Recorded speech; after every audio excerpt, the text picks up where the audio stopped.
정부가 까다로운 PCR 검사 등을 실시하면서 단기로 해외 출장 등을 나왔다가 귀국을 하지 못하고 최악의 경우 6개월간 해외에서 떠돌아야 하는 기막힌 일이 벌어지고 있습니다.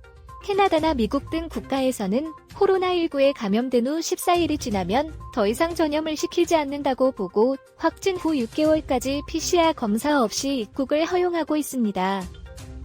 하지만 한국 정부는 한국행 항공기 탑승자들에 대해 모두 입국 전 48시간 이내에 PCR 검사 음성 확인서를 제출하고 만약 양성인 경우 탑승을 시키지 못하도록 항공사들의 지침을 내린 상태입니다.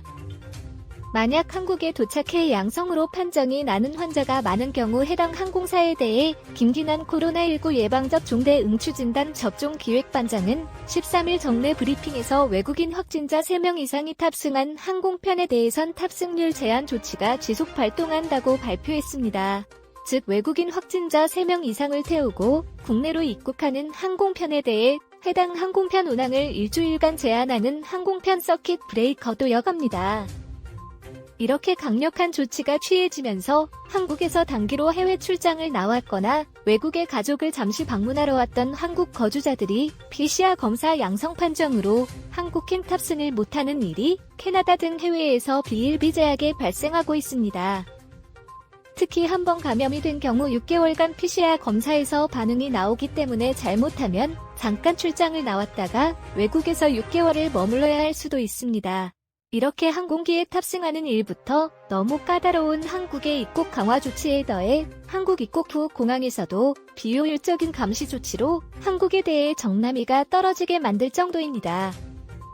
최근 한국의 부모를 만나기 위해 방문했던 한 한인은 공항에 내려서 4번 이상 똑같은 서류 검사와 질문 등을 받은 것에 대해 불쾌함을 표했습니다.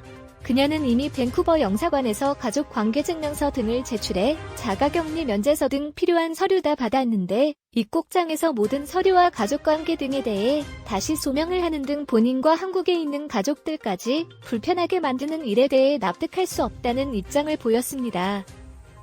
이런 사례는 한두 번이 아니어서 토론토에 있는 한 한인 기자가 2시간 30분이나 걸려 한국에서 입국 수속을 밟은 기사를 연합뉴스에서 기사화하기까지 했습니다. 이에 따라 한국도 미국이나 캐나다, 유럽 국가들과 같이 PCR 검사와 확진 후 14일 경과에 대한 의사의 소견서를 인정해 불필요한 입국자의 고통을 해소해야 할 것으로 보입니다. 그리고 무엇보다도 일부 군인들이나 사회봉사자들을 차출해 입국 심사를 맡기면서 정확한 정부의 지침 사항이나 법적 권리를 무시하고 시키면 시키는 대로 하라는 군사 독재 잔재와 같은 행태를 보이는 비전문 지원병들부터 배제시켜야 정상국가가 될 수 있습니다.